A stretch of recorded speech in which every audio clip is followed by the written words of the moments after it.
नमस्कार। पूरी दुनिया में कोविड के आगमन को लगभग 3 साल पूरे होने को हैं। अब जबकि पूरी दुनिया ये मान चुकी थी कि हम कोविड महामारी को पीछे छोड़ चुके हैं, अब दुनिया में कोविड महामारी का खतरा न्यूनतम हो चुका है।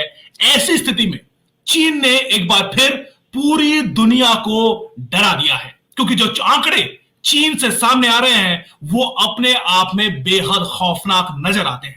पिछले 1 महीने में जिस तेजी से कोविड महामारी ने फिर से पूरे चीन को अपने चपेट में लिया है, वो पहले आंकड़ों से भी कहीं ज्यादा खतरनाक नजर आते हैं।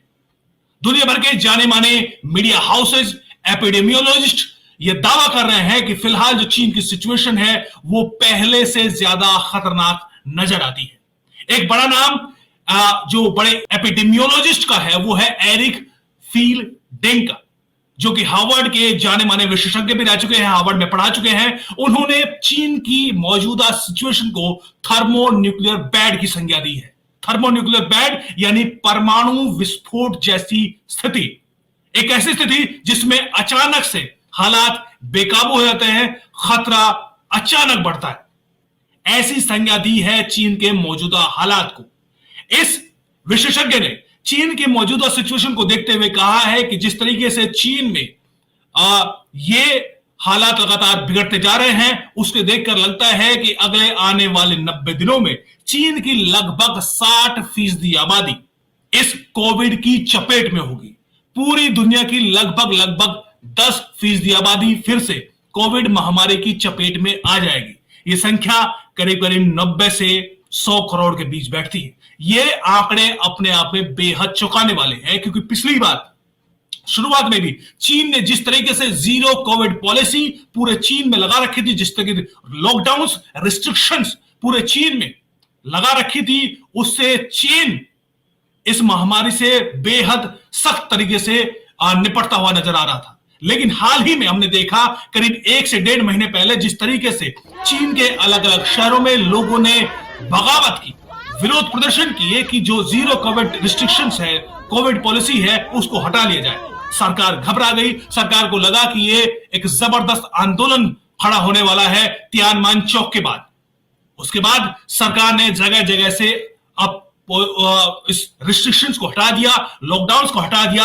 अब नतीजा ये है कि पिछले 1 महीने में जब सर्दियां शुरू हो चुकी हैं, पूरे चीन के शंघाई, बीजिंग, तमाम यूनान प्रोविंस में जबरदस्त सिचुएशन बेहद खराब बनी हुई है। अलग अलग मीडिया हाउसेस दिखा रहे हैं, इसमें बीबीसी है, न्यूयॉर्क टाइम्स है, वॉल स्ट्रीट जर्नल्स है, सिंगापुर के बड़े अखबार हैं, वो इस रिपोर्ट कर रहे हैं। वो बता रहे हैं कि जो चीन के अस्पताल है वो मरीजों से पटे हुए हैं, लाशों से मॉर्चरी मॉर्जेजेस वो भरे हुए हैं। सिचुएशन ये है कि जो जहां अंतिम संस्कार का क्रिमेशन ग्राउंड जो है वहां पर लंबी कतारें लगी हैं। इस तरह की हम सोशल मीडिया पर देखा, अलग अलग रिपोर्ट्स ही बताती हैं कि हालात चीन में काबू से बाहर हो चुके हैं। एक US based institute of health matrix and evaluation, ये यूएस बेस्ड इंस्टीट्यूट है, उसने जो चीन के जो प्रोजेक्शन है आने वाले दिनों में जो हालात किस कदर बदतर हो सकते हैं, उसकी जो प्रोजेक्शन है उसके मुताबिक साल 2023 में चीन में 1 मिलियन से ज्यादा डेथ होने की आशंका है। 1 मिलियन यानी करीब 10 लाख से ज्यादा मौतें होने की आशंका बनी हुई है।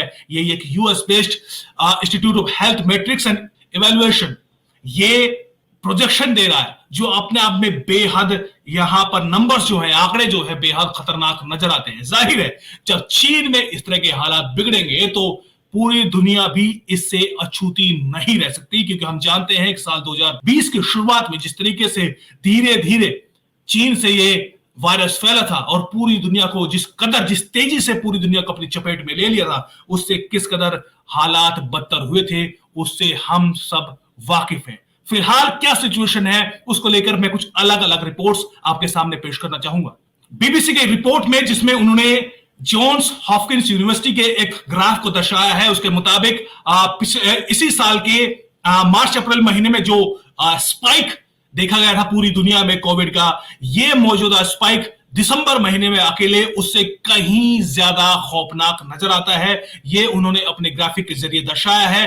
और बीबीसी ने अपनी रिपोर्ट में जो मैंने अभी आपको आंकड़े दिए उसी को कहीं ना कहीं वो इसको स्टैब्लिश करते नजर आते हैं। इसके अलावा दूसरी कई सारी बड़ी रिपोर्ट है। हमने देखा कि वॉल स्ट्रीट जर्नल ने इसको लेकर हाल ही में एक बड़ी रिपोर्ट की थी। उन्होंने बताया था कि चीन में हालात बेहद बदतर हैं और सिचुएशन को दर्शाया था कि कैसे अस्पताल और दूसरे जो क्रिमेशन ग्राउंड है वहां पर किस तरीके के हालात बने हुए हैं। अगर हम सोशल मीडिया रिपोर्ट्स में देखें तो हाल ही में दवाइयों को लेकर भी चीन में बेहद मारामारी मची हुई है। एक जानी मानी एक्टिविस्ट है इंटरनेशनल, जो चीन से ही मूलतः चीन से है और यूएस में रहकर वो चीन के सच को बाहर लाती रहती है, जेनिफर जेंग। उन्होंने एक ट्वीट कर बताया है कि कुमिंग सिटी, यूनान प्रोविंस में एक सिटी है कुमिंग, जो कि चीन के एक बड़ी शहर है, वहां पर एक कपल ने एक सोशल मीडिया पर एक स्टेटस डाला है जिसके मुताबिक वो एक दवाई, बड़ी कॉमन दवाई है बुखार में, अक्सर बुखार में इसको अक्सर डॉक्टर लिखते हैं इबुप्रोफेन। इबुप्रोफेन की एक डोज के लिए वो कह रहे हैं कि इस डोज को ये पूरे शहर में आसपास कहीं भी मिलना मुश्किल हो रहा है। वो इसके लिए करीब करीब 10,000 युआन यानी करीब करीब 1.25 लाख रुपए देने तक के लिए तैयार है। आमतौर पर इबुप्रोफेन की जो कीमत है वो 150-200 रुपए होती है, उसके लिए वो 1.25 लाख रुपए तक देने को तैयार है। वो कह रहे हैं कि उनका बच्चा बीमार है, उसके लिए इबुप्रोफेन तक की दवाई नहीं मिल रही है। सोशल मीडिया पर हमने देखा कि बहुत जगह लोग पहले से ही बुखार की दवाइयों की लंबी लंबी कतारें लगी हुई हैं। लोग अपने शहरों में दवाइयां नहीं ले पा रहे हैं तो दूसरे शहरों से जाकर दवाइयां स्टोर करने के लिए कोशिश कर रहे हैं और इस तरह के वीडियो सामने आ रहे हैं जिसमें लंबी लंबी कतारें लगी हैं। ये सिचुएशन फिलहाल चीन की बनी हुई है। अंतरराष्ट्रीय रिपोर्ट अलग, न्यूयॉर्क टाइम्स ने भी कुछ इसी तरह की रिपोर्ट दी है। एक बड़ी रिपोर्ट सिंगापुर बेस्ड, क्योंकि सिंगापुर में कई सारे अखबार हैं जिनकी अच्छी पहुंच है चाइना में। चाइनीज न्यूज़पेपर्स के जरिए तो जाहिर है सही सिचुएशन सामने नहीं आ रही है। हांगकांग की कई ऐसे न्यूज़पेपर्स हैं वो लगातार ये सिचुएशन बता रहे हैं कि वहां पर हालात किस कदर बदतर हो रहे हैं। एक रिपोर्ट के मुताबिक करीब करीब 2700 लोग हाल ही में एक दिन में मारे गए हैं। 17 दिसंबर को 2700 लोग मारे गए हैं बीजिंग में अकेले। ये अपने आप में बेहद खौफनाक आंकड़ा है। और अब जिस तरह की सिचुएशन है, हमने देखा कि अगर हम वैक्सीनेशन की बात करें तो चीन में अकेले 90% से ज्यादा लोगों का वैक्सीनेशन हो चुका है। कोरोवैक जो चाइनीज वैक्सीनेशन है वो उसका वैक्सीनेशन लगभग 90% से ज्यादा आबादी को हो चुका है। ज्यादातर लोगों को तीसरा डोज भी लग चुका है। लेकिन जो अब आंकड़े सामने आ रहे हैं उसे देखकर लगता है, नहीं, जो रिसर्च सामने आ रही है कि वो कहीं ना कहीं वो जो वैक्सीन है वो उतनी कामयाब साबित, उतनी असरदार साबित नहीं हो पाई है। क्योंकि शुरुआती दिनों में ही चीन ने अपनी वैक्सीन बना ली थी, लेकिन इतनी बड़ी आबादी को वैक्सीनेशन होने के बावजूद भी जो इन्फेक्शंस का रेट है वो इतना कहीं ज्यादा है। इससे साबित होता है कि जो कोरोना चाइनीज वैक्सीनेशन है वो कहीं भी असरदार साबित नहीं हो रही है। हालांकि एक वैक्सीनेशन जो नेसल वैक्सीन है, जिसको नाक के जरिए ले लिया जा सकता है इमरजेंसी सिचुएशन में, उसकी इजाद किया है चीन ने, वो काफी प्रभावी साबित बताई जा रही है। अब तक के आंकड़े ये हैं, लेकिन अक्सर हमने देखा कि कई वैक्सीन जिनको कहा गया कि बेहद प्रभावी साबित हो रही हैं, चाहे यूएस हो चाहे चीन हो, और कई ज्यादा वैक्सीन ऐसी समझ में आ रहा है कि वो धीरे धीरे अपना जो सफलता का जो सक्सेस रेट है वो धीरे धीरे 30% तक आ चुका है कई बड़ी वैक्सीन का। तो ये सिचुएशन है। अब हालात पूरी दुनिया में क्या होंगे इसको लेकर तमाम सरकारों में कहीं ना कहीं बेचैनी जरूर होगी। भारत में भी सरकार को यकीनी तौर पर इमरजेंसी सिचुएशन को देखते हुए तैयारियां करनी शुरू कर देनी चाहिए। लोगों को अपने स्तर पर सावधानियां बरतनी चाहिए, क्योंकि लगातार 3 वर्षों से जो महामारी पूरी दुनिया को चपेट में ले रखी है, अगर फिर से इस तरह का स्पाइक आता है तो वो शायद वो पूरी दुनिया के लिए बेहद, इकोनॉमी के लिए भी और मानवता के लिए भी बेहद खतरनाक साबित हो सकता है। चीन को आगे आने वाले दिनों में निश्चित तौर पर बेहद कड़े कदम उठाने पड़ेंगे। लेकिन कई जो विश्लेषक हैं वो ये भी कह रहे हैं कि चीन ने वाकई ये भी चाहता है कि जो जल्दी से जल्दी तमाम लोग जो कोविड है उसकी महामारी की चपेट में आए, और जिनमें इससे लड़ने की क्षमता नहीं है वो अगर मर भी जाते हैं तो कोई जल्दी नहीं है, क्योंकि चीन के सामने सबसे बड़ी चुनौती फिलहाल अपनी इकोनॉमी को संभालना है। वहां पर प्रोडक्शन अपने लो लेवल पर जा चुका है। पूरी दुनिया की जो प्रोडक्शन जो मैन्युफैक्चरिंग फैक्ट्री है वो चीन को ही माना जाता है, और पूरी दुनिया की इकोनॉमी बड़ी प्रभावित होगी अगर चीन में मैन्युफैक्चरिंग धीरे धीरे अपने न्यूनतम स्तर पर पहुंच जाता है। चीन की सरकार की यही कोशिश थी कि किस जल्दी से जल्दी तमाम लोग इस महामारी की चपेट में आए, और